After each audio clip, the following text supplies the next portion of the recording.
tous, bienvenue. Je suis hyper heureuse de vous accueillir ce soir pour ce nouveau Maestrix avec Simon. Du coup, moi, je suis Flavie, pour ceux qui ne me connaissent pas. Je travaille chez Maestro depuis presque 1 an et je m'occupe d'animer notre communauté. Et du coup, pour ça, il y a notamment les Maestrix qui sont...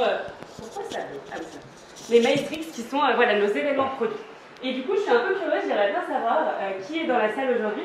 Est-ce que parmi vous, il y en a qui ont déjà assisté à un Maestrix en ligne? Parmi vous, quelques-uns, ok. Beaucoup qui n'ont jamais fait encore. Cool. Est-ce qu'il y en a pour qui c'est la première fois que vous venez ici chez Maria Schools? Beaucoup, ok, trop cool, grosse inauguration. Est-ce qu'il y en a qui, il y a 1 semaine, 2 semaines, ne connaissaient pas trop Maestro, ou alors peut-être de nom, mais ne savent pas bien ce que c'est et ne savent pas bien ce qu'on fait? Ok, cool. Trop bien. Bah écoutez, vu que j'ai vu qu'il y en avait pas mal pour qui c'était le premier Maestrix, je vais vous dire un petit peu en quoi ça consiste. En fait, c'est des événements produits qu'on organise toutes les semaines et le but en fait, c'est d'avoir pendant 1 heure un expert comme Simon qui va nous partager son expérience, nous partager ses méthodes, ses outils pour comprendre un petit peu qu'est-ce qu'il met en place dans son travail et qu'est-ce qu'on pourrait nous lui piquer et reproduire dans notre job à nous.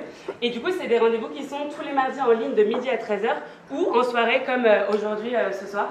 Et alors ce soir c'est un peu spécial, c'est un Maestrix qui a une nouvelle saveur parce que c'est le premier qu'on fait en présentiel. Du coup on est hyper content de enfin pouvoir reprendre les events où les gens peuvent discuter et se présenter. Et pour me rendre compte un petit peu aussi qui est dans la salle, est-ce qu'on a des product managers? Les maestros, put your hands up. Est-ce qu'on a des product owners? Ok. Est-ce qu'on a des product marketing managers? Et ça, j'adore parce que c'est souvent ceux qui challengent le plus les experts, donc c'est encore mieux. Est-ce qu'on a des personnes qui ne sont pas du tout dans le product et qui sont juste là parce qu'ils sont curieux et qui veulent écouter un peu l'expérience de Simon? Ok, trop bien. Bah écoutez, c'est cool parce qu'on a plutôt un melting pot de niveau.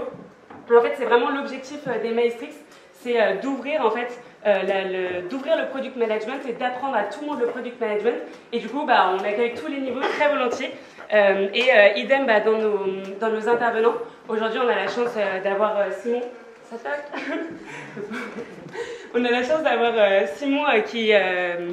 J'ai perdu ma phrase. Simon qui travaille chez. Qu'est-ce que tu fais, Simon? PMM chez Conto. Qui travaille chez Conto. Et en fait, l'idée, c'est de toujours avoir des intervenants nouveaux qui viennent nous raconter des nouvelles choses, qui sont focus sur une thématique sur laquelle ils sont vraiment experts et sur laquelle ils peuvent nous raconter qu'est-ce qu'ils ont testé, qu'est-ce qui ne fonctionne pas, qu'est-ce qui fonctionne bien, pour qu'on puisse en tirer un peu le maximum de learning. Et du coup, vous m'avez dit un peu qui vous êtes, et moi je vais vous dire qui est Maestro. Maestro, c'est l'école du product management. Et alors pour ceux qui se posent la question, je l'ai entendu 1 ou 2 fois, ici on est chez Maria Schools. Maria Schools, c'est un campus d'école dans lequel il y a Maestro, mais il y a aussi Join Long, Join Hero et plus à venir, qui sont en fait toutes les écoles qui forment à ces nouveaux métiers du digital qui arrivent au fur et à mesure et qui débarquent un peu et qui chamboulent notre mode de fonctionnement d'aujourd'hui. Et du coup, Maestro, nous, on est focus sur le product management. Et pour ça, on a notamment une formation qui est un bootcamp intensif de 7 semaines où ils font du 8h à 17h, où ils font 20% de théorie avec un expert, un peu comme ce que Simon va nous faire aujourd'hui, qui vient partager son expérience. Et ensuite, 80% de la journée, c'est de la pratique, c'est une étude de cas et c'est mettre les mains dans le cambouis pour essayer d'appliquer les méthodes du product management. Et c'est cool parce que là, je vois beaucoup d'alumni Maestro, donc c'est trop chouette. La main comme ça, on vous voit un peu, trop bien, trop cool. Du coup, oui, ça c'est pour Maestro, et du coup, ça nous tient vraiment à cœur d'avoir toujours la pratique au cœur de l'apprentissage. Ça, c'est une de nos grandes notions. Et la deuxième notion, c'est en fait, on est profondément et fondamentalement convaincus que pour apprendre, il faut rencontrer ses pairs, il faut partager et il faut échanger en fait sur les autres pratiques qu'il y a d'autres entreprises ou avec d'autres personnes. Et c'est pour ça en fait on est hyper heureux d'avoir ces événements qui reviennent pour que vous puissiez discuter entre vous, échanger et apprendre un petit peu à vous connaître. C'est comme ça en fait qu'on ne reste pas un peu sur ses acquis et un peu toujours reproduire la même chose, mais au contraire on va s'ouvrir aux autres pratiques, découvrir des nouvelles choses et remettre en question ce qu'on a l'habitude de faire et se dire ah mais en fait si je le faisais comme ça, je pourrais faire comme ça et comme ça. Plein d'idées qui pop-up, donc l'idée c'est de générer des idées là, des choses que vous pourrez appliquer dès demain. Et du coup en parlant de rencontre, je vous donne 2 minutes où vous allez discuter avec votre voisin. Vous allez vous raconter qu'est-ce que vous faites, qui vous êtes, qu'est-ce que vous aimez dans le product management, qu'est-ce que vous n'aimez pas dans le product management. et on se prend 2 minutes. Et ça joue le jeu, hein. Ça joue le jeu, c'est incroyable. Trop stylé. Ouais, c'est bien.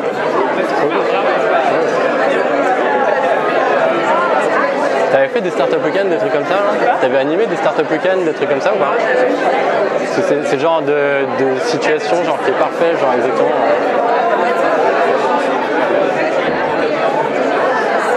Il y avait des gens dans les angles. Ouais, c'est ça, en fait, je cherchais les gens que je connais, genre il y en a là-bas, il y a Pierre du coup, il y a Sophie qui est là-bas.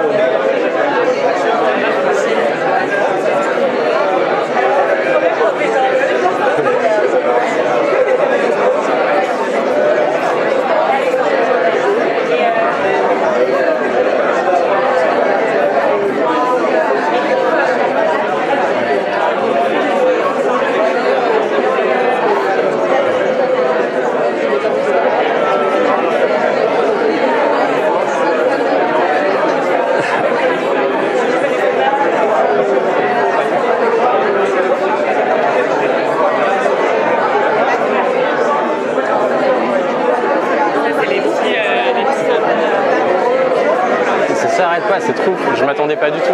En plus, t'as tous les âges, c'est assez marrant. Et t'as tous les niveaux, t'as beaucoup de gens qui sont pas tous dans le groupe. Ouais, non, franchement, balèze. T'as démarré ton petit. Ouais. Ici ouais, normalement. Ok. Attends, dis-moi, c'est bon ou pas? Attends, si ça. Ouais, c'est bon.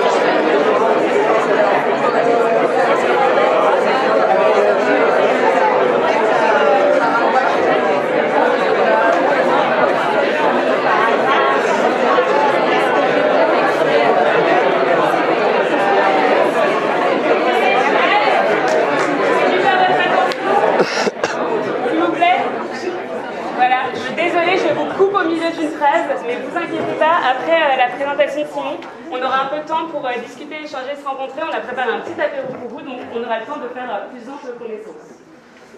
Et du coup, avant de donner la parole à Simon, je voudrais vous rappeler nos prochains rendez-vous, les prochaines fois qu'on va se voir. Donc normalement, je pense qu'une grande majorité d'entre vous, vous êtes arrivés via notre groupe Meetup. Je vous ai remis le lien là, et ça c'est notre page Les Maestrix. Et en fait là-dessus, on met tous nos événements toutes les semaines. Et du coup, je vous ai donné un petit aperçu de la line-up, histoire voilà, de vous faire saliver. Mais ça c'est notre line-up du prochain mois. Mais voilà, l'idée c'est toujours se renouveler, d'avoir... Je ne sais pas ce que c'est. C'est pas grave. Non, c'est bizarre, non? C'est une... C'est quelqu'un qui a hacké... Ok. Spotify voulait nous faire coucou. Mais voilà. Et du coup, les meet-up toutes les semaines avec notre line-up. Si par exemple vous avez des grosses problématiques dans votre boîte, des enjeux, des choses sur lesquelles vous êtes un peu bloqué, vous n'arrivez pas, vous ne trouvez pas de contenu pour vous former, vous m'envoyez un petit message, un petit email, un petit LinkedIn, vous me parlez un peu de vos problématiques et ensemble on peut essayer de réfléchir à quels sont les prochains sujets, quels maestrix on pourrait faire qui pourraient vous donner un peu des clés et vous aider justement à vous débloquer.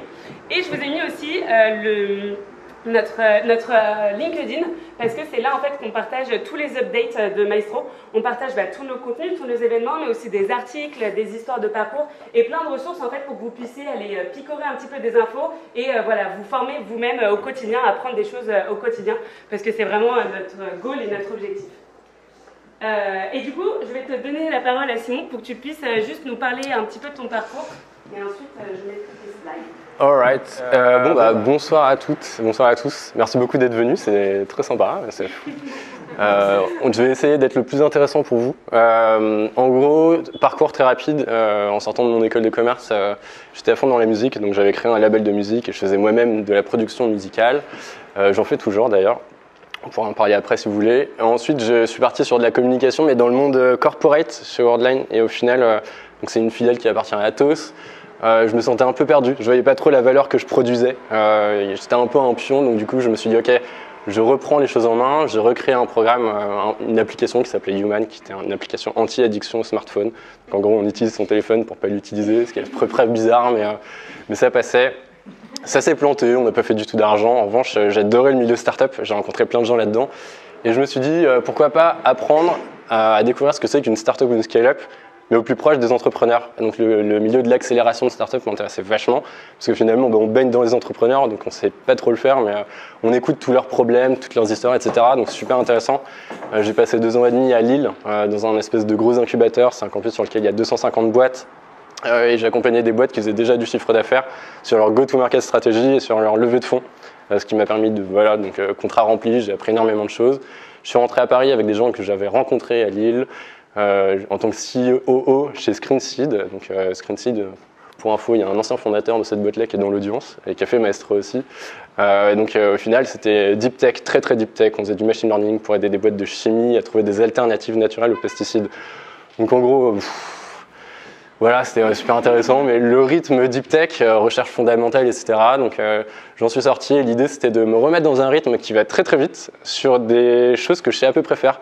J'ai fait un peu de produit, j'avais fait un peu de go-to-market.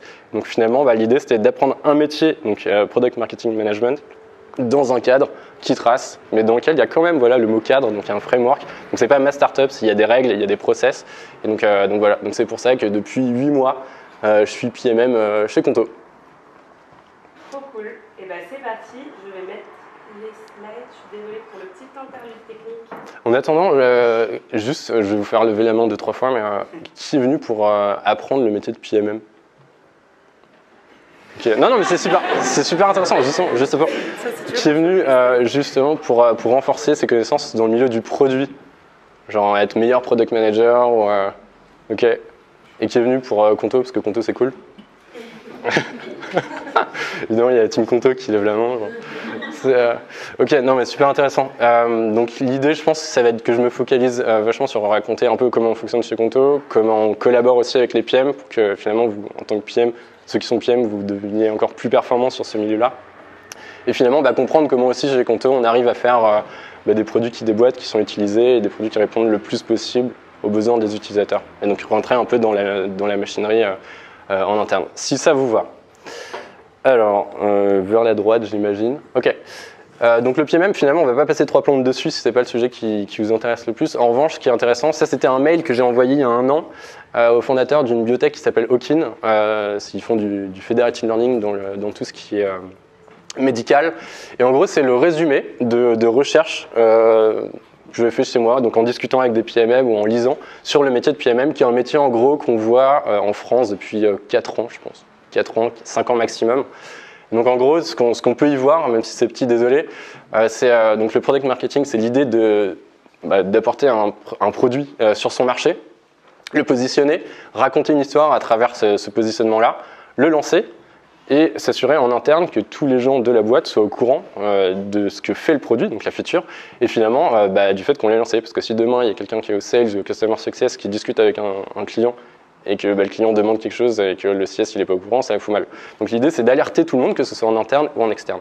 Ce que j'ai vu sur la théorie aussi, c'était que finalement le product marketing travaille sur le fait de faire vivre une feature.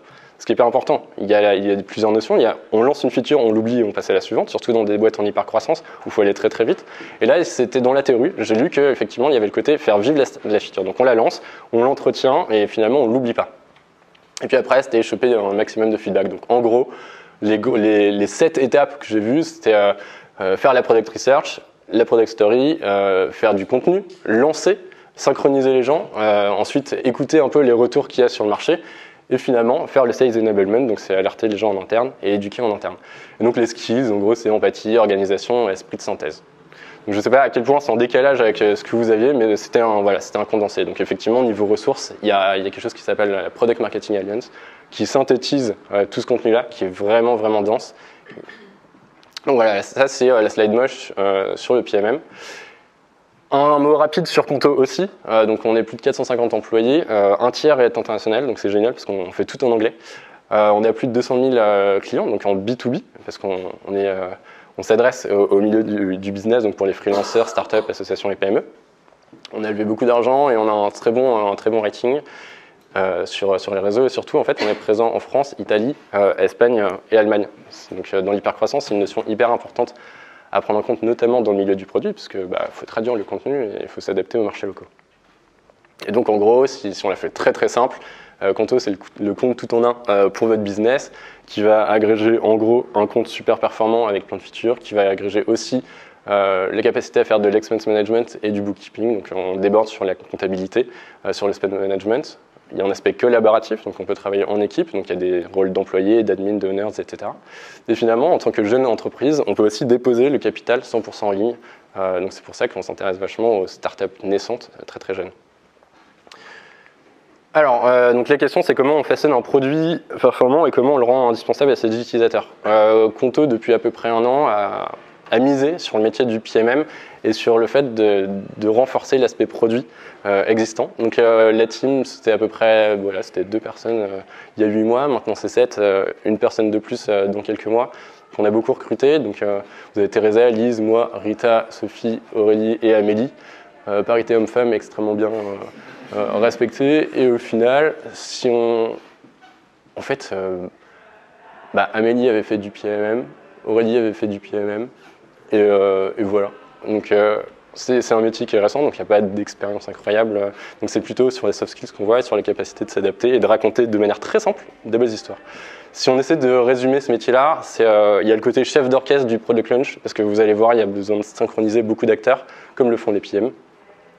On a une position cross-fonctionnelle, c'est-à-dire que en fait, le côté collaboratif est hyper important. Il faut qu'on arrive à parler les langages de la même manière qu'un PM le fait une fois de plus. Les mêmes langages que des acteurs en interne qui ont des langages et des objectifs super différents.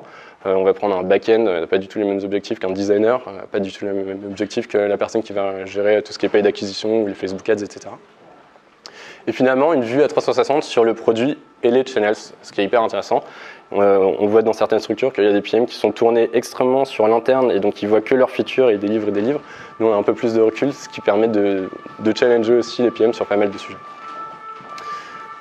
Un why qui est commun à Conto, mais qui est commun à toutes les entreprises. Si on est une startup, une scale-up, une PME, dès qu'on veut vendre une solution, on veut être certain qu'on apporte un maximum de valeur aux utilisateurs.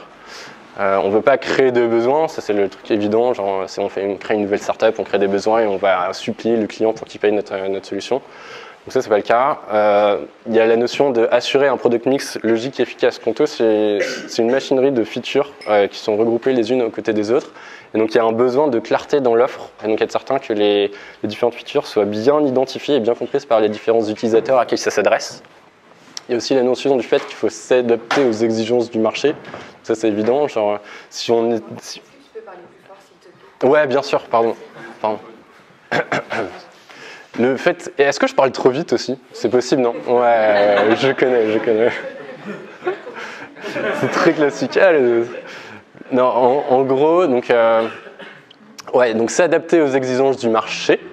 Donc l'idée, c'est de dire, si en tant que scale-up, on va s'attaquer à des nouveaux marchés, on va s'attaquer à des nouvelles features, et donc dans un premier temps, il faut arriver à s'aligner aux besoins du marché avant de partir sur des features qui vont avoir pour objectif de battre la compétition. Donc ça, c'est une notion qui est super intéressante sur Conto, c'est on fait de l'expansion, et donc du coup, on arrive au bon niveau du marché, et une fois qu'on comprend bien le marché, alors on commence à devenir plus agressif. Et puis finalement, une notion de plus en plus évidente, rendre le produit vu, compris et utilisé. Donc là, on a une dimension clairement marketing et éducative et générer du revenu.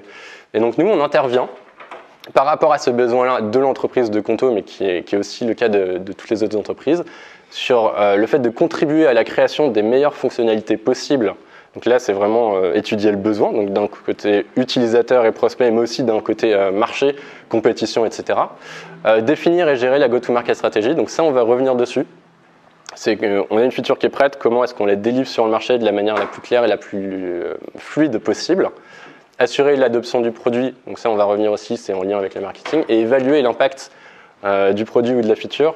Ça, c'est une notion, on n'est pas des data scientists, en revanche, je suis content, on a très vite compris qu'il faut arriver à différencier les différentes features en fonction de leur performance et sur différents axes. Et l'idée, c'est d'arriver, une fois qu'on a lancé une feature, de comprendre où est-ce qu'elle en est au bout d'un mois, au bout de 3 mois, au bout d'un an, etc. Est-ce que jusque-là, ça vous paraît clair ? Ça vous paraît logique ? Est-ce que vous avez des questions ? Ok. Alors, comment est-ce qu'on lance une feature ? Donc là, c'est une question que je vous pose en fait. Donc on va dire qu'on est conto et on va dire, c'est un test que j'ai fait ce matin, donc on va voir comment vous allez réagir.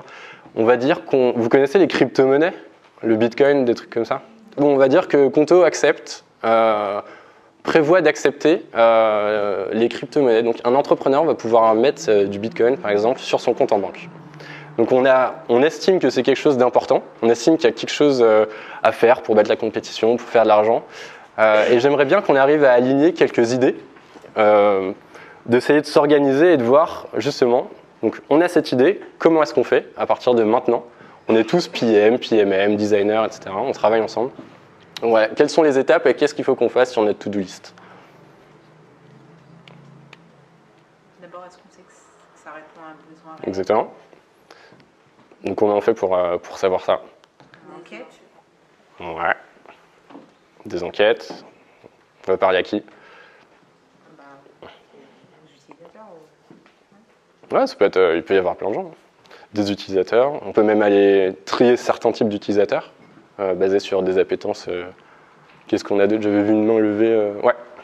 Franchement, j'essaie de marcher un petit peu backward en disant, si, admettons que dans un monde ça marche bien, ils utilisent mon portefeuille, je vois que les crypto-monnaies seraient utilisées pour ça. Bon bah, qu'est-ce qu'il faut que j'ai pour qu'il y ait une telle adoption? Qui l'utiliserait? Comment il l'utiliserait? Et donc derrière, en fait, qu'est-ce que j'ai besoin de faire sur les 6 prochains mois, sur les 3 prochains mois, sur le mois, et même finalement à la journée, pour être certain qu'à la fin, j'ai l'objectif rendu. Et donc ça... de décomposer dans l'autre sens. Ah ok. Donc en gros tu pars d'un... Est-ce que c'est correct si je reformule en disant que tu pars d'un utilisateur idéal et tu essaies de faire un peu de rétro-engineering pour te dire comment est-ce que tu amènes un utilisateur à devenir idéal, c'est ça? Ouais, c'est ça. Et ok. de manière à ce que ce soit rentable et performant ouais. pour Conto. C'est une super bonne idée. Ça, je peux décomposer un petit peu toutes les steps que j'ai besoin d'avoir pour que ça fonctionne. Il y a une notion qui est hyper intéressante, c'est tu définis l'utilisateur idéal.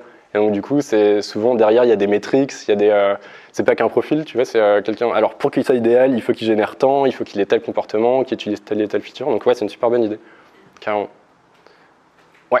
Enfin, comme monsieur a dit, tu peux trouver ton persona pour identifier s'il existe vraiment et si peut-être il est assez gros pour être intéressant.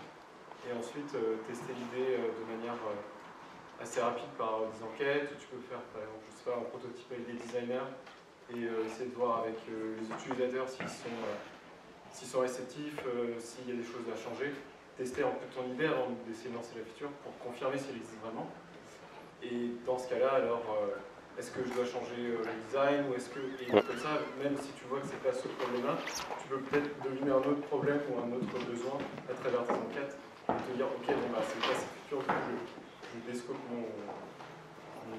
mon idée et je pars sur le problème que j'ai identifié peut-être dans les user interviews. Donc là, est-ce que tu parles aussi de tout ce qu'on appelle continuous improvement, genre le fait de tu lances et tu testes, tu testes. Ouais, il y a beaucoup de franglais, désolé, il y a plein d'anglais dans la presse.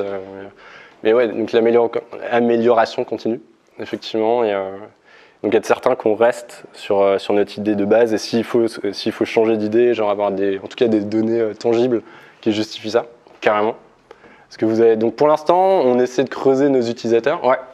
Une fois que la partie discovery est faite, il y a peut-être une partie aussi technique. Quelles sont les problématiques techniques qu'il peut y avoir?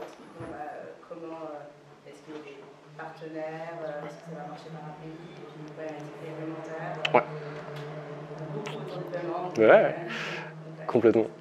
Donc partenaires techniques, les aspects réglementaires, évidemment. Très très juste. Donc là, on est plus sur l'aspect intelligence et voir ce qu'on sait faire, ce qu'on peut faire, ce qu'on a le droit de faire. Donc on a une idée utilisateur, on a une idée étude. Qu'est-ce qui reste? La concurrence?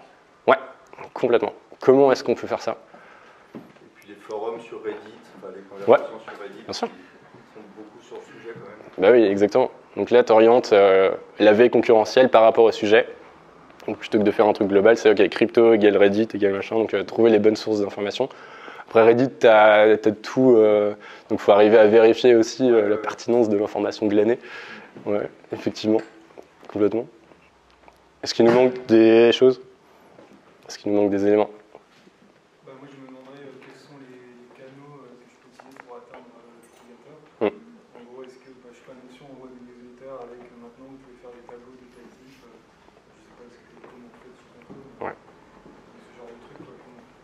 annoncer en fait, le fait qu'il y a ça. Exact. Exact. Donc là, on est plus sur la diffusion de l'information. Il y a la notion de canaux. Donc en gros, on connaît à peu près nos utilisateurs, on voit à peu près ce qu'on a le droit de faire, on a étudié notre marché, notre compétition, on a des idées de canaux. Bon, je fais un énorme écart avec les mains, donc ça veut dire qu'il manque un truc au milieu. Mais... Quel impact ça peut avoir aussi sur Conto? Ouais. Ça apporte de la valeur. Carrément. Carrément. Faire du teasing en proposant, en disant voilà, demain on vous propose ça, voir la réaction. Ouais, ça c'est purement tactique, effectivement, faire monter la tension. Et parler avec des ingénieurs pour savoir si techniquement c'est réalisable. Carrément. Et après, si c'est possible et si l'idée est bonne, faire une remarque. Ouais. Faisabilité technique. Oh la vache, il y a tant de trucs à faire que ça. Il y a peut-être un point sur le pricing. Ouais, bien sûr. Tu prices la feature et T'as raison. quel impact ça peut avoir sur l'offre globale. C'est vrai, le pricing. Former les équipes en interne pour qu'elles soient capables de le vendre, comprendre comment ça fonctionne et pouvoir l'expliquer aux utilisateurs et aux clients, répondre aux questions. Ouais. Et ouais. Aussi, comment est-ce qu'on va définir le succès de ce produit? Quels sont les KPIs? Quelles sont les données qui vont nous permettre de savoir si c'est un succès? C'est vrai. Mesurer, éduquer, diffuser. Ouais, bah oui, effectivement, il y a beaucoup de choses. Donc j'ai aucune notion de timing, mais on va peut-être avancer. Mais oui, c'est ça. En gros, vous avez en gros les grosses étapes. C'est comme ça qu'on travaille chez Conto. Imaginez au produit un tapis roulant qui va de gauche à droite, sur lesquels il y a plusieurs étapes. Value analysis, c'est ce que vous avez mentionné, c'est on étudie le besoin, est-ce que c'est intéressant de discuter, est-ce que c'est intéressant de le faire, donc on va discuter avec des utilisateurs, on va regarder le marché, on va discuter avec la stratégie, on va regarder avec le légal, est-ce qu'on a le droit de le faire. VE, c'est Value Engineering, donc c'est ce que vous avez couvert tous les deux avec est-ce qu'on sait le faire? Si on ne sait pas le faire, comment est-ce qu'on fait pour le faire?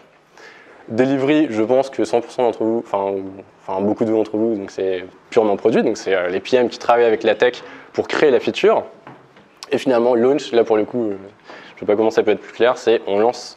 Ce que je vais vous montrer par la suite, il y aura 4 slides.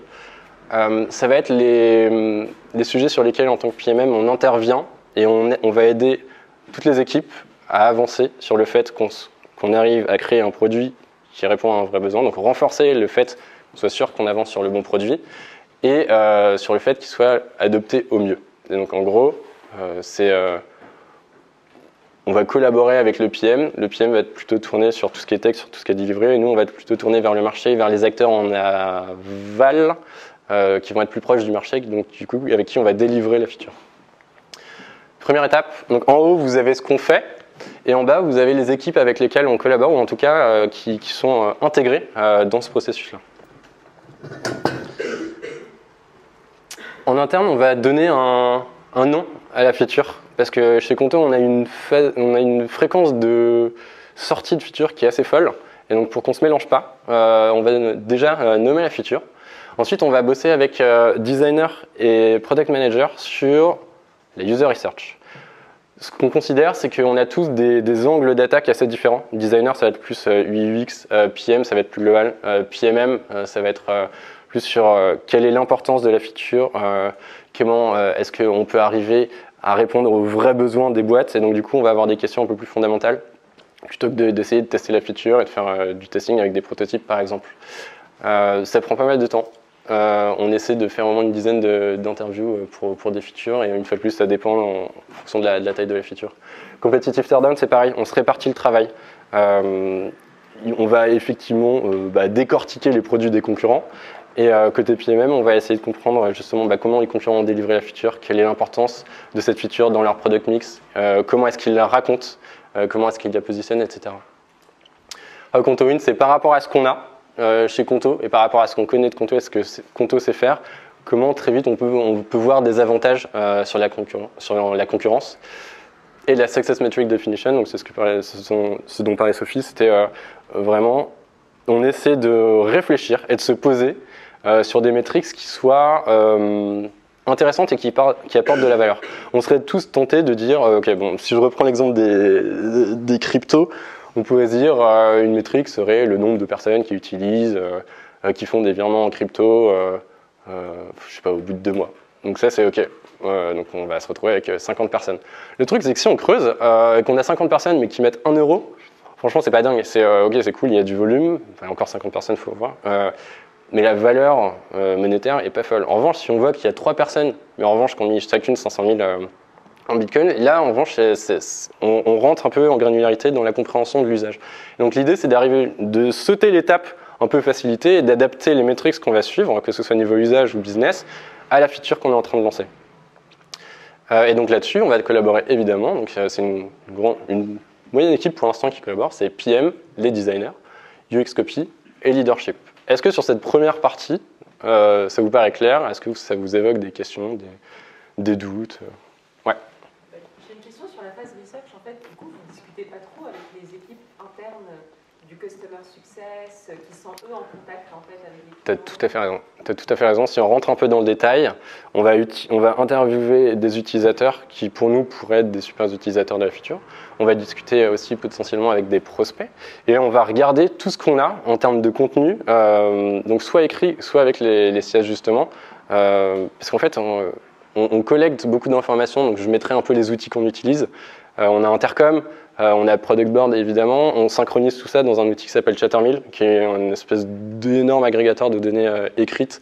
Et puis après, il y a les sales aussi, qui utilisent Aircall, qui utilisent Mojo.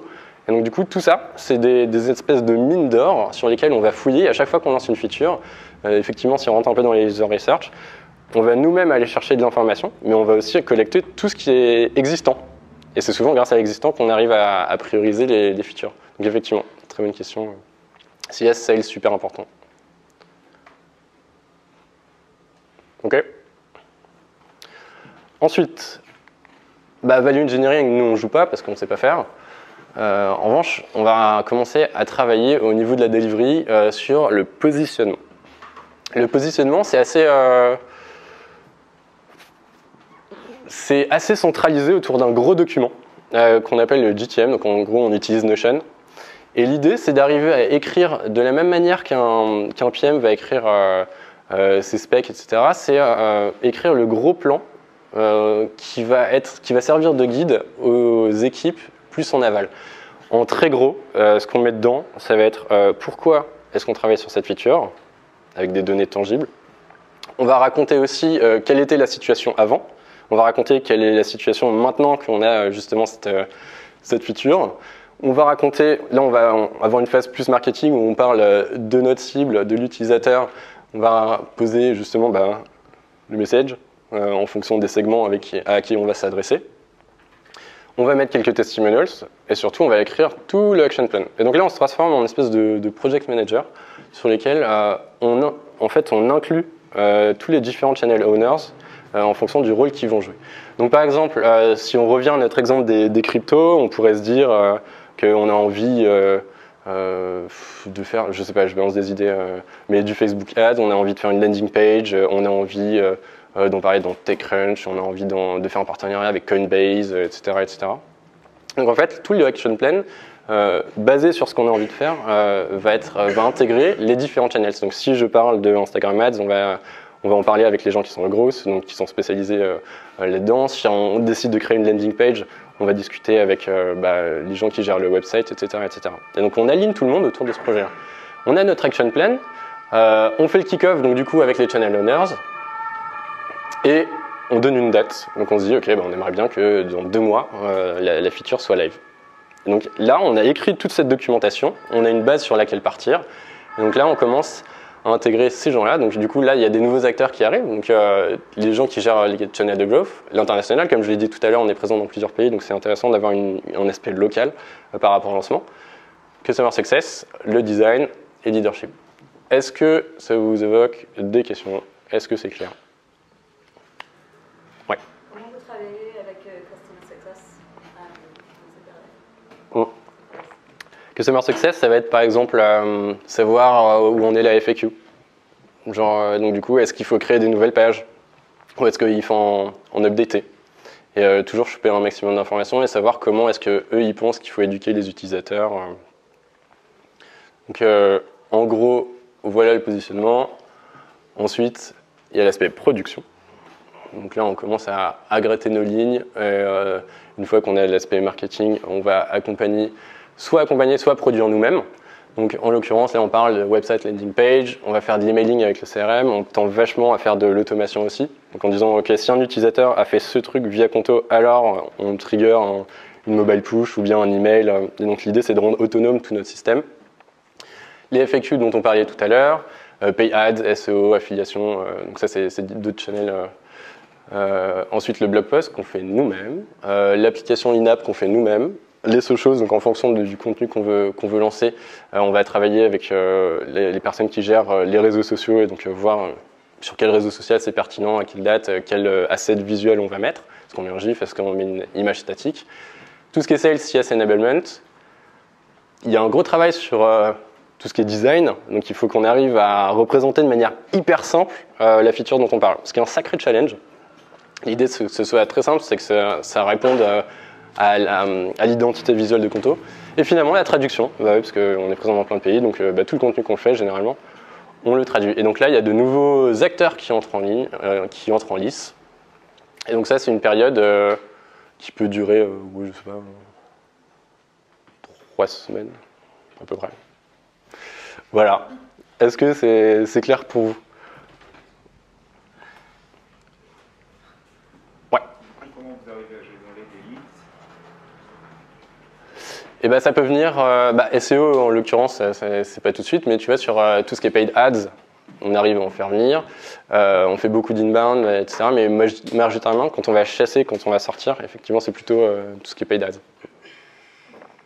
faites ça sur une feature pendant 3 semaines, donc là, 3 semaines sur une feature, ou vous avez plusieurs features en même temps et, C'est un grand sujet. C'est un grand sujet. En fait, vu qu'effectivement on a plein de features, l'idée c'est d'arriver à gérer le calendrier de sortie.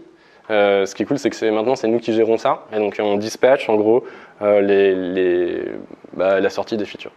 Donc on essaie d'organiser tout ça et de l'étaler. Et en fait, ce qu'on dit, c'est que, en fait, sauf quand tu vas bosser avec un partenaire et qu'il y a un deal sur lequel on dit, ok, tel jour il y a le truc qui sort. Quand on est autonome, on n'a pas forcément besoin de lancer la feature dans la journée. Donc en fait, on arrive à maîtriser ça. Et donc l'idée, c'est d'arriver à organiser. C'est une slide que j'ai pas mise là, mais on catégorise aussi certains types de features. Donc il y en a qui vont être toutes petites, donc forcément pas besoin de faire énormément de com. Donc dans ce cas-là, on va juste faire une notification dans le produit, et puis c'est tout. Et donc celles-là, par exemple, elles vont passer un peu plus discrètement. Et puis en revanche, tu vois, c'est une grosse nouveauté. En revanche, on va essayer de la placer un jour stratégique, genre un mercredi, où on est en pleine semaine, etc. Si jamais il y a des idées, des soucis, etc., genre le CS est là, etc. Donc on gère notre calendrier. Et on hiérarchise les features, donc ce qui nous permet finalement d'avoir une logique. Est-ce que vous testez plusieurs designs pour une feature pour voir si ça marche ou pas? C'est une super bonne question. Tout ce qui est A/B testing, on en fait un peu, on commence à en faire, mais c'est pas encore ancré dans nos routines en tant que PMM. Tu vois, des landing pages, on va tester des nouvelles choses, côté email aussi, mais niveau design, etc. Globalement, on a un asset qu'on reproduit en fonction des différents canaux. Oui. Est-ce que vous demandez à vos clients et prospects qu'est-ce qu'ils seraient prêts à payer par rapport à la nouvelle feature? C'est une bonne question. Globalement, non, parce que c'est des features qui sont intégrées dans nos offres. C'est quelque chose qu'on va commencer à voir, mais pour l'instant, non. Le pricing, finalement, revient pas si souvent que ça. Ça n'a pas d'impact, le fait de rajouter des features sur votre offre? En fait, on a récemment changé notre pricing. Si une feature a un très gros impact sur le pricing, effectivement, on va la mettre. Tu vois, il y a quelque chose, c'est marrant, j'en parle pas du tout là, la notion d'upsell, super important. Et donc, il y a des features qu'on va dédier à certains price plans, qu'on va bloquer sur d'autres, et donc du coup, on va mettre ce qu'on appelle des empty states sur lesquels dans l'app, tu peux débloquer ça si jamais tu passes au price plan ultérieur. Pour l'instant, c'est ce qu'on fait. Et si jamais vous vous rendez compte, par exemple, pendant la phase de delivery, que la value proposition, par exemple, elle est plus d'actualité parce que, pour X raison, est-ce que vous préférez aller jusqu'au bout ou arrêter si vous décidez tous en même temps que ça vaut pas le coup? Ouais, bah en fond, non, en fait, l'idée, c'est d'arriver à prendre du recul, à réfléchir, et justement, plutôt de se dire, on a une idée, on a déjà engagé des moyens, etc. Non, justement, c'est d'arriver à se remettre en question, de recomprendre, de repartir sur une phase de research ou de market intelligence, puis arriver, ou couper dans le gras. Tu vois, genre, si on avait un truc qui était beaucoup trop compliqué, on imagine que c'est une usine à gaz, on va simplifier au maximum, on va faire un progressive rollout, et on voit, tu vois, de manière assez... on va mesurer de manière assez chirurgicale comment ça prend, etc. Et puis si ça prend pas trop, on réadapte. Ça fait partie des points sur lesquels on va pouvoir revenir un peu. Oui. Pardon, j'ai deux questions. Vas-y. Pourquoi c'est représenté sous forme d'une ligne, une boucle? Ça pourrait. La deuxième, c'est le PNN est-il responsable d'autre chose que le PL, pardon, est-il responsable d'autre chose que la delivery? Ouais. Alors, la première, ça pourrait être une boucle, effectivement. Le truc, c'est que là, j'ai isolé une feature pour dégrossir, et tu verras qu'après, en fait, ça pourrait continuer à l'infini. Et pour ta deuxième question, en fait, le PMM, tu le vois un peu partout. Genre, là et là, et après, tu le vois plus. Et là, tu le verras plus non plus. En gros, le PMM est très orienté, genre user research. Là, il y a pas mal de PM qui vont faire du shadowing avec des sales, etc., pour vraiment être vraiment plus proche du terrain. Et ensuite, effectivement, beaucoup de temps avec la tech. Mais effectivement, ouais, sur les deux catégories de gauche et à droite, bon, évidemment, ils savent ce qui se passe, et donc c'est avec eux qu'on mesure l'impact. Et tu vois, une fois de plus, on fait un peu teasing sur la suite, mais si on imagine qu'il y a une feature qui est lancée, sur laquelle il y a des petites modifications à apporter, en tant que PMM, on va leur dire, OK, il y a peut-être des trucs, parce que là, c'est un peu bancal, qu'est-ce qu'on pourrait faire pour pallier à ce problème? Et donc, on va créer une petite feature sur la feature, on va modifier la feature existante. Tu vois. Donc, ils reviennent après, mais c'est pas dans tous les cas, c'est en cas de besoin. Sinon, on va te rajouter un accessoire. Ouais. Ah, je parle vraiment pas fort. Non, mais comme ça, c'est encore mieux.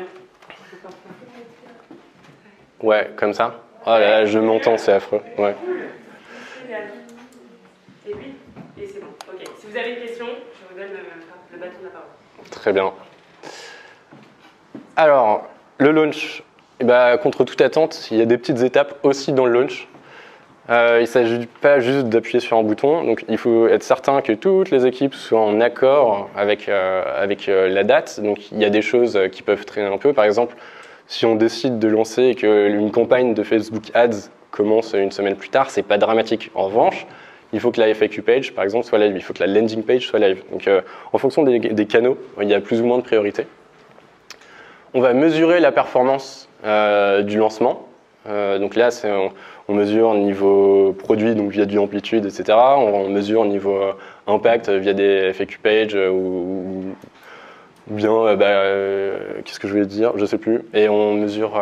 Ouais, après, on peut faire des queries genre avec les équipes data sur du Metabase ou des trucs comme ça. Donc vraiment, on porte un effort assez fort sur la mesure. Et en cas de besoin, donc ça c'est tout neuf, c'est on fait des boosts. Donc les boosts, ça ne veut pas dire grand-chose, c'est mon mot. Et l'idée, c'est de prendre une feature, d'essayer de comprendre ce qui se passe, et en fonction de l'opportunité et du décalage qu'on a avec les expectations, on va créer des initiatives qui visent à améliorer l'usage de la feature. Donc l'idée, c'est que ce soit pas trop cher et que ça ait un super impact. Donc on va faire un rice à notre sauce. Et donc ça peut être de l'automatisation avec le CRM, ça peut être une jolie infographie avec le design, ça peut être une nouvelle campagne de paid ads. Et donc l'idée, c'est ce que je disais au début, c'est d'arriver à faire vivre la feature, plutôt que de dire on lance une feature, on l'oublie, on passe à autre chose. C'est on lance une feature, s'il y a un potentiel, on travaille dessus, on passe encore un peu de temps dessus. Donc là, on va bosser effectivement avec un team, donc ça c'est nos chefs, la BI, le growth, et toujours le PM qui revient dans les boucles, dans le cas où il faut créer quelque chose de nouveau. Est-ce que ça vous paraît clair? Ouais. Juste une petite question. En tant que PM, tu es quand même relativement central dans plein de moments, et surtout tu es très en relation avec plein d'équipes dont les objectifs business ne sont pas forcément alignés avec tes objectifs à toi. Comment tu gères la relation avec eux pour faire en sorte de tirer le meilleur de ces business en étant toi-même tes objectifs? Il me faut 2 minutes là. Ouais. Le premier truc, c'est comme vous le voyez, on n'est pas forcément des experts sur des sujets très précis. Donc l'idée, c'est qu'on arrive à comprendre. Donc le mot empathie au début était important, c'est de comprendre les objectifs de chacun. Donc en fait, on fait beaucoup de vente interne. C'est d'arriver à comprendre quels sont les objectifs de chacun par rapport à ce que chacun attend. C'est de faire comprendre que le fait de collaborer entre les différentes équipes, tout le monde y gagne, qu'on bosse tous dans la même équipe. Et courir après les gens. Donc pour l'instant, on n'a pas craqué le truc. C'est vraiment être copain avec tout le monde, faire comprendre qu'il Enfin, je sais pas si vous avez d'autres idées, mais genre, ouais, c'est une question à $1000, franchement, genre, pour l'instant ça passe. Et toi, tu auras plus vocation à dire que tu as des champions par équipe sur lesquels tu vas tirer gros et Ouais. ou tirer très large sur plein de personnes. Non, c'est pas mal d'avoir des alliés avec lesquels tu peux un peu sneaker, et genre. Mais oui, c'est ça qui est hyper intéressant. C'est beaucoup de diplomatie, beaucoup de motivation, et arriver à comprendre les objectifs de chacun, les goals de chacun. Donc, bon, réponse très vague, je sais pas trop, mais pour l'instant ça marche à peu près. Mais ouais, méga question. Il y a des questions plus gentilles ou pas?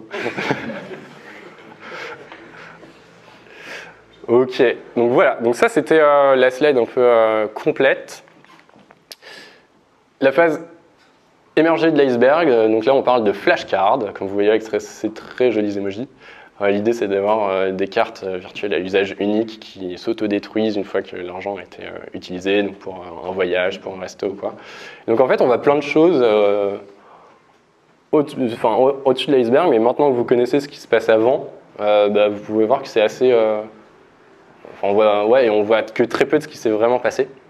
Donc là, par exemple, ça c'est une notification interne, ça c'est un email, ça c'est un post sur LinkedIn, là on a un blog post, ça c'est une section sur une landing page, et derrière c'est la FAQ super importante. Donc en fait il y a beaucoup de remous pour finalement des choses visibles un peu éparpillées, mais finalement quand vous voyez le design est le même, donc là c'était un GIF sur lequel on avait pas mal bossé, c'est pareil, comment est-ce qu'on représente une flashcard de manière hyper claire. C'est des grandes discussions, mais c'est super intéressant. Et donc l'idée, c'est dans ce que je peux apporter à la réponse de tout à l'heure, c'est on fait pas mieux que les autres. En fait, les gens ont leurs expertises, et donc c'est arriver à s'imprégner de l'expertise des gens et de l'adapter au mieux à nous. Donc par exemple, si le design va challenger, c'est pas dire non, on pousse, on est PMM, genre c'est juste je commande un truc, c'est comprendre pourquoi c'est challenge et arriver à co-construire ensemble. Et en fait, à partir du moment où les équipes comprennent qu'on bosse ensemble et qu'on les écoute, franchement, ça facilite la chose. C'est ok, t'es expert, on bosse ensemble, apprends-moi les trucs et on fait le mieux possible. Ça peut être un bout de réponse. Et donc finalement, l'impact, d'arriver à voir ce processus de création de produit que je vous ai montré, plus une équipe de PMM qui travaille en fait en collaboration avec tous ces acteurs, est assez multiple. Donc en fait, toutes ces 7 bulles sont des... J'ai vaguifié les trucs, mais c'est des vraies anecdotes. Donc c'est en 8 mois, c'est des choses qu'on a vues pour de vrai, donc que j'ai semi-anonymisées. Mais ce qu'on voit, c'est que, point de vue stakeholders, on arrive justement donc à synchroniser les métiers qui ont des langages et des objectifs différents. Le leadership est content parce que finalement, il voit ce qui se passe, maintenant qu'on mesure de manière ultra précise la performance des features. Les PM, donc ça va concerner pas mal de monde, c'est la recherche est moins axée produit, donc ça finalement les PM sont quand même contents. Et derrière, en fait, du coup, nous on peut les aider sur tout ce qui est phase de lancement, donc on leur fait gagner du temps, ils peuvent se focaliser sur finalement globalement ce qui leur plaît plus, parce que je connais assez peu de PM qui adorent release des features, donc ils sont contents de voir qu'il y a de l'usage, mais mettre la feature sur le produit globalement, on fait un peu de Instagram et puis ça passe, donc ça c'est super intéressant. La vision produit, on passe effectivement on lance, on oublie, on passe, on mesure et on fait vivre. Donc on parlait du pricing tout à l'heure, le fait de passer plus de temps sur l'étude et sur comment on arrive à mettre la feature dans notre product mix nous a permis de mieux affiner la stratégie de pricing. Donc quand on ne touche pas au pricing, comme on le disait, en revanche, on arrive à être plus fin quand on dit on adresse cette feature à tel ou tel price plan. Et donc on est plus intelligent plutôt que de balancer à tout et finalement à tout le monde et finalement le regretter. C'est ok, on va l'adresser à ces types de price plan et en revanche, on va choper des opportunités de faire de l'upsell. Donc ça, c'est quelque chose qui est, on entre en granularité là-dedans. L'usage des features, donc bon, je vous ai parlé du boost. Et finalement, sur la priorisation aussi, on crée des features, on voit qu'il y a potentiellement des gaps entre le business case, la réalité. Et donc, on va créer des nouvelles features qui vont s'adosser finalement à la feature existante pour arriver. Donc là, c'était dans le cas d'une feature qui clairement s'adresse sur de l'acquisition et donc du revenu. Et donc, du coup, arriver à pallier sur ce qu'on avait observé, donc du coup, qui était un peu en dessous de ce qu'on avait attendu. Donc notre mission, très rapidement, niveau timing, ça va ou pas ? Les 50. Ouais, de toute façon. Donc exploiter, donc on a parlé beaucoup de data, d'insights, etc., de success metrics, donc on se nourrit de la donnée, même si on n'est pas data scientist, pour raconter des histoires les plus convaincantes, l'aspect marketing, dévoiler une valeur percutante et réelle à notre audience. Donc là, c'est marketing plus go-to-market. Et finalement, tout en collaborant et en accompagnant toutes les équipes concernées chez Conto. Donc là, c'est plus project management et grand diplomate et coach motivationnel aussi parfois. Les outils, donc je ne vais pas tout lister, mais tout ce qui est retour prospect et utilisateur, donc effectivement Salesforce, Mojo, Chattermill, Intercom, Product Board, le téléphone évidemment. Donc il y en a beaucoup. La data, donc Metabase, Tableau, Amplitude. Ouais, en fait, on a de moins en moins peur de la data. On s'auto-donne des cours de SQL parce qu'on veut savoir faire nos queries. Donc voilà, c'est assez sympa. Et collaboration, donc notion Slack, mais aussi prendre les escaliers et monter au bureau ou aller voir les collègues, prendre des cafés. Donc du coup, mieux comprendre avec qui on collabore au quotidien. Et on recrute. Oh là là, qu'est-ce qu'on recrute? On recrute beaucoup, en PMM, en PM, en tout ce que vous voulez. Globalement, les process sont assez classiques. Talent Acquisition, Manager, Business Case, plusieurs interviews avec les peers, une dernière interview avec le manager s'ils veulent, et ensuite une offre qui arrive très très vite. Et donc pour bien se démarquer, donc là c'est paroles de Talent Acquisition Manager, je lui ai demandé de garder juste 4 points. Donc, parce qu'effectivement on charge beaucoup de choses. Bien se renseigner sur le Conto pour comprendre la motivation. C'est super important. Vous faites plier en deux si ça ne le fait pas. C'est répondre de manière claire et concise. Et d'ailleurs, claire, concise, ça veut dire. Des bullet points, enfin, juste être super vif dans vos réponses et être certain qu'on comprend tout. Montrer de l'énergie, très important. Et avoir de l'expérience. Donc là, on parle de PMM. Vous êtes très bien renseigné sur le métier de PMM parce que c'est un métier qui est très récent. Donc, juste montrer que vous comprenez les enjeux de ce métier-là, à quoi ça sert. Et voilà. Avez-vous des questions? Encore des questions? Moi j'ai une question. Du coup tu parlais de... Enfin, tu as commencé à partir de la research quand vous aviez déjà une idée de fonctionnalité en tête. Ouais. Comment est-ce que vous faites pour arriver à cette fonctionnalité? Qu'est-ce qui vous a fait dire que vous deviez vous pencher sur les cryptos? Vous avez une phase de recherche en amont? Est-ce que vous avez, je sais pas moi, une customer journey map qui se charge de dégrossir ça? Alors, ouais, pardon, les cryptos c'était vraiment ultra fictif. C'était un exemple, parce que je parlais de Bitcoin hier avec un pote. Okay, pour l'instant, c'est pas. Même s'il y a des discussions. Et donc, en gros, d'où viennent les futurs? En gros, il y a deux axes, l'axe montant et l'axe descendant. Conto, c'est une boîte qui est en hypercroissance, qui avait 140 millions, qui enlève encore beaucoup plus, etc. Et donc, du coup, il y a une roadmap qui a été écrite. Et donc, il y a des cases à cocher pour pouvoir débloquer le next level qui est les séries D. Et donc, il y a déjà, du fait de ces roadmaps, des features qu'on a en tête. Vu le marché aussi, il y a des choses qui sont évidentes de créer. Donc, dès le début, en gros, les features principales sont écrites. En revanche, il y a aussi un axe montant sur lequel on s'adosse sur les retours du CS, les retours qu'on a de l'usage au quotidien de nos utilisateurs, etc., qui va nous faire comprendre qu'il faut qu'on aille mettre plus ou moins d'efforts sur telle ou telle feature, qui va nous aider à les prioriser aussi. Et donc du coup, finalement, tu t'arrives à un équilibre en disant, OK, il faut qu'on fasse cette feature, on le confirme par les besoins des utilisateurs, parce qu'on comprend du marché, etc. Donc en fait, tu as trois axes, marché, utilisateur et roadmap. C'est de cette manière qu'on va prioriser les features, sachant en gardant en tête qu'effectivement il y a des cases à cocher, donc de toute façon on ne va pas se retrouver à faire une feature surprise si jamais c'est pas prévu sur la roadmap. Ce qui est assez spécifique de ce type de boîte quand on compare avec une boîte qui est peut-être un peu plus jeune, sur laquelle tu découvres ton marché, donc du coup tu as une proximité peut-être plus forte avec tes utilisateurs, parce que tu as tes bêta-testeurs, etc. Et c'est grâce à eux que tu crées le produit. Ça me fait penser à les 4 Steps to Epiphany de Steve Blank, qui raconte exactement ça. Genre, tu construis ton produit avec l'utilisateur, et en fait, il y a un certain niveau où tu es tellement grand en fait, que c'est évident, la direction globale vers laquelle tu dois aller est écrite, parce que tu deviens leader sur ton marché, il faut que tu avances. Donc, à notre niveau, c'est plutôt beaucoup de descendants, pas mal de montants aussi, mais majoritairement descendants.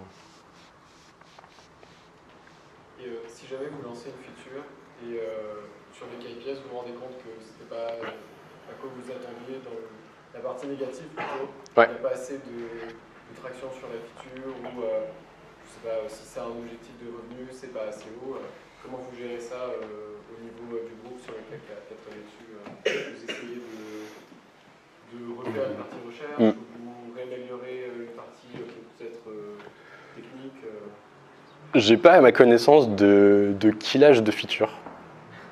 Donc soit c'est parce qu'on est entêté, soit parce qu'a priori niveau user research, le boulot n'est pas trop mal fait. Des features qui sont moins utilisées qu'on le prévoit, il y en a, c'est évident. Et en fait, les raisons peuvent être multiples et c'est super intéressant. Ça peut être, en fait, le produit ne fonctionne pas. C'est relou, il y a des bugs, les mecs, donc tu as un churn d'usage qui est évident. Ou bien ça a été mal raconté. Et donc dans ce cas-là, les utilisateurs ils testent, mais ils n'y arrivent pas, ça marche pas, ils se sentent pas accompagnés, donc du coup ils abandonnent. Ou bien ils sont même pas au courant. Et donc c'est super galère quand tu commences à travailler sur une feature, quand tu décortiques les métriques, de comprendre quelle est la vraie raison du moyen usage de la feature ou du bas usage de la feature. Donc c'est pour ça qu'on s'efforce de travailler sur des métriques de nature différente pour arriver à traquer ces différents axes. Parce que sinon, tu vas bosser un max. Tu vois, c'est pas parce que tu mets 400 000 balles sur de l'Instagram Ads pour une feature que ça résout le problème. Si jamais c'est la feature qui déconne, tu te retrouves avec... c'est une passoire, quoi. T'amènes énormément de monde sur la feature, mais au final, ça te churn parce que donc, ça fait comme une passoire avec l'eau qui fuit, parce qu'au final, la feature n'est pas satisfaisante. Donc dans un idéal, j'imagine que, tu t'assures que la feature fonctionne pour tous les types de personnes, pour tous les types d'usagers, et puis après, 2, tu t'assures que, d'un point de vue usage, ils savent comment s'en servir. Et une fois que ces deux-là sont validés, probablement que dans ce cas-là, tu mets un peu la gomme sur la communication et travailler sur l'awareness. Il y a un moment où j'ai cru comprendre que les objectifs entre les équipes n'étaient pas les mêmes. Est-ce que vous avez des feedbacks sur l'utilisation d'OKR au sein de l'organisation ? Côté produit, on est assez peu OKR, on s'y met. Mais effectivement, quand tu vas travailler avec une équipe... tu vois, je sais pas si je repars, je sais pas pourquoi je suis bloqué sur mes paid ads. Les paid ads, par exemple, ils vont avoir des OKR sur la performance de leur campagne, sur une typologie d'acteurs. Effectivement, nous, on n'est pas du tout objectivé là-dessus. En revanche, tu vois, je pense, on a lancé les associations récemment. Et donc, la personne côté association, je l'ai vu la semaine dernière, qui avait fait des ads sur les associations, disait ouais, ça fait partie de mes OKR de booster l'usage sur les associations. Donc du coup on s'est posé, et même si c'est pas mon objectif à titre perso, j'avais lancé les associations, donc du coup j'avais des insights à lui partager, et on a passé un peu de temps là-dessus. Donc, on n'est pas ultra siloté, et donc en fait on fait tout pour pas rester siloté, même si on n'a pas des objectifs qui sont ultra égaux, on arrive à comprendre un peu quels sont les besoins les uns les autres, et ça revient sur le truc, on parle pas le même langage, on n'a pas les mêmes missions. Et à un moment, ouais, c'est same team, et donc on essaie d'avancer, ouais, clairement. Sur une taille de boîte qui serait beaucoup plus petite et donc qui n'a pas encore de PMM, donc on a juste un PM qui fait un peu de la discovery delivery, et qui du coup a envie de consacrer un peu de ressources, ou en tout cas une partie de ressources sur le métier, on va dire, de PMM. Qu'est-ce qui pour toi en fait a le plus d'impact dans tout ce que tu nous as un peu mentionné et qui vaudrait un peu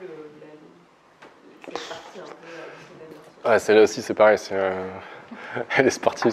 J'ai eu la discussion la semaine dernière avec un mec, non, en vrai c'était pas ça, la discussion c'était marketing ou PMM, donc c'était assez différent. Mais non, c'était en gros la personne cherchait, produit il l'avait déjà, et c'était dire ok, est-ce que je recrute un marketeur ou un product marketer. Donc là en gros, est-ce que la question c'est quel est le plus important pour une boîte early dans ce que c'est faire un PMM, c'est ça? Oui, c'est-à-dire qu'aujourd'hui, si le PM a envie de prendre, parce qu'il ne pourra pas tout prendre, tous les autres, qu'est-ce qui a le plus d'impact dans ce que tu nous apprendrais et qui devrait vraiment prendre comme partie, en tout cas, un de tes scopes en PM? C'est pas trop notre métier, mais je pense que la mesure des métriques est super importante. Même si je pense que c'est assez surprenant que je tabasse à ce point-là sur ce sujet. Mais c'est, une fois de plus, je parle d'une boîte qui délivre d'une manière à fréquence assez haute des features. Si jamais vous travaillez sur des features avec une fréquence un peu plus basse, c'est peut-être pas forcément le plus important. Donc, mettons que ce soit une boîte, non vas-y, si on est raisonnable, donc c'est une boîte plus early qui va peut-être moins délivrer de features parce qu'il n'y a pas une armée de PM, etc.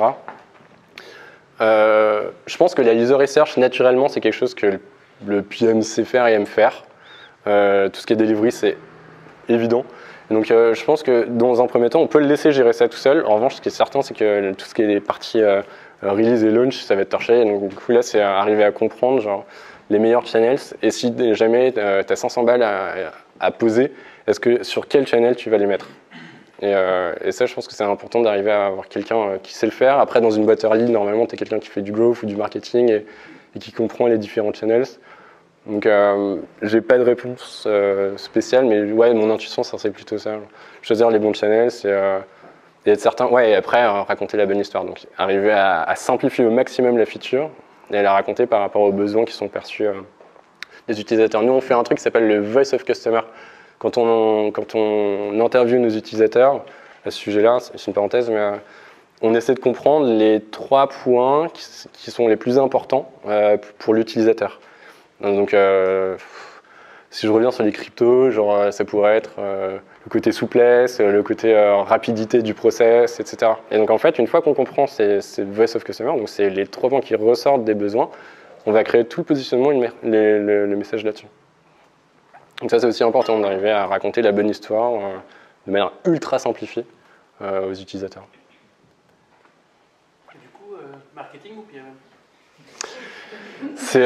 On a brodé pendant 20 minutes, une demi-heure, et bon, moi évidemment team PMM, normal, mais en fait le marketing c'était plus, eux c'était une boîte justement dans la blockchain où ils font de l'assetisation décentralisée de parts d'entreprises, et en gros eux ils avaient un problème, c'est que en fait personne ne sait ce qu'ils font, c'est trop compliqué, c'est une legal tech un peu bizarre, etc. Donc eux en l'occurrence ils avaient vraiment besoin de travailler sur leur awareness, et 0, en fait, clarifier leur offre et faire comprendre ce qu'ils font.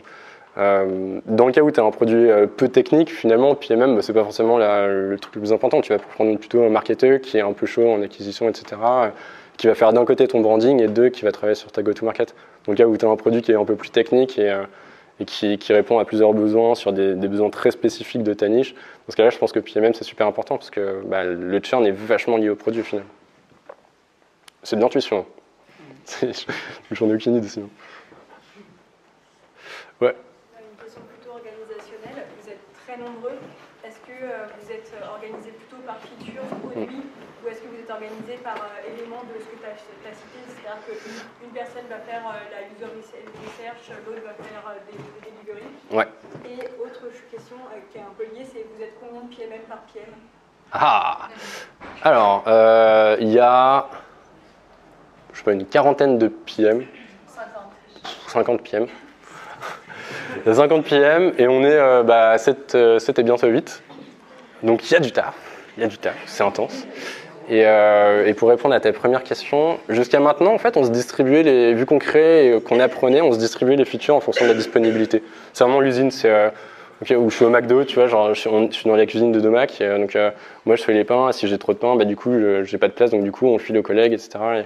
Et là c'est vraiment ça, au début c'était en fonction de la disponibilité de chacun, on s'attribuait les sujets. Maintenant en fait Conto va partir de plus en plus sur une réorganisation de l'offre, etc., genre un peu une suite de produits, donc plutôt qu'un gros truc avec plein de features, ça va être une suite très délimitée. Et donc là on va devenir expert sur des sujets. Donc du coup, ce sera a priori plus harmonieux, mais effectivement, tu vois, il y a des boîtes, je crois que c'était chez Aircall, eux, il y avait des PMM dédiés à la market intelligence, d'autres très forts sur la créativité, donc marketing, positionnement, d'autres très forts sur la gestion de projet, donc courir après tout le monde et être certain que ça se passe bien, et d'autres sur les mesures d'impact. En fait, quand tu es organisé par élément de ton métier, c'est-à-dire par market research, etc., comment tu gardes une expertise aussi importante que celle des PM sur une feature en particulier, et du coup tu la transmets en interne aux autres équipes, tu disais, les CSM, les sales, etc. Comment toi tu perçois une expertise aussi forte que celle des PM qui travaillent sur ce sujet-là et qui donc, du coup sont experts dans cette feature-là en particulier? Non, c'est évident. Donc c'est pour ça que nous on a pris le choix de se dire ok, on va choper des expertises donc par catégorie de produits. Ce qu'on a réalisé, c'était que c'était hyper intéressant aussi de ne pas être spécialisé, parce que tu as le PM qui est vraiment dans son environnement. Un exemple, je suis content, on fait des cartes, on fait des transferts, on fait de la compta, on fait de la gestion d'équipe, etc. Et en fait, ce qui est cool avec cet aspect transverse, c'est que en fait, on voit qui bosse sur quoi, donc on peut créer des ponts aussi entre PM. Et donc de voir que finalement, je sais pas, il y a des user interviews qui peuvent servir de l'un à l'autre.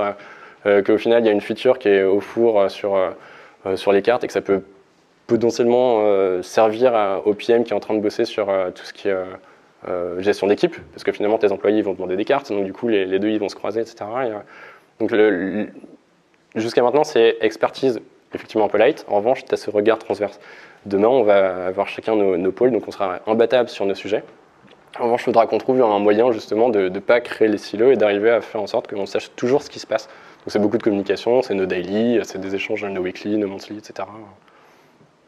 Du coup, derrière, toujours organisationnel, vous êtes sous le produit ou sous le marketing? Ah ah! Conto, c'est une boîte quoi? C'est une boîte sales ou produit? Ouais, donc on est chez... Ouais. Non, c'est super important, c'est super important. Mais oui, on est chez le produit. Peut-être une dernière question et après on va capter. Mais je te vois évidemment depuis un moment. Non, mais vas-y, j'ai déjà posé les questions. Merci. Tu disais tout à l'heure que vous lanciez beaucoup de fonctionnalités. Déjà, ma première question, c'est en moyenne combien par quarter? Et du coup, après, est-ce que c'est c'est juste pour avoir une idée. Et est-ce que c'est à chaque fois des fonctionnalités hyper ciblées sur votre base client, ou comment vous faites du coup pour toutes ces communications, email, in-app, pour ne pas noyer le client dans l'adoption et quand même atteindre tous les objectifs de l'adoption, etc. Ouais, non, c'est des bêtes de questions. La première, par quarter? Par mois ou par semaine? Franchement, je dirais 4 par mois. 4 ou 5 grosses par trimestre et je sais pas, une quinzaine de petites améliorations. Ouais, non, c'est tabac, c'est effectivement, il y a des grosses, des moyennes, des petites. Et donc des petites, il y en a un peu partout, en fond. Mais les grosses, ouais, on essaie de bien les espacer. Ce qui fait que du coup, niveau com, c'est une question qu'on avait eue tout à l'heure, effectivement, on arrive à pas trop se cannibaliser. Et en fait, ce qui est intéressant, c'est qu'on arrive à bien segmenter les utilisateurs à qui on s'adresse. Et donc en gros, genre, on va pas balancer genre 50 campagnes d'email aux mêmes utilisateurs. Donc même si on balance 3 campagnes sur un jour, il y a très peu de chances qu'un utilisateur reçoive les 3, parce qu'on arrive à vraiment segmenter de manière assez précise le type de communication. En revanche, il y a des sujets, il y a des channels sur lesquels on segmente peu, genre l'application in-app, les notifications in-app. Et donc c'est majoritairement pour ça qu'on essaie quand même d'espacer un minimum.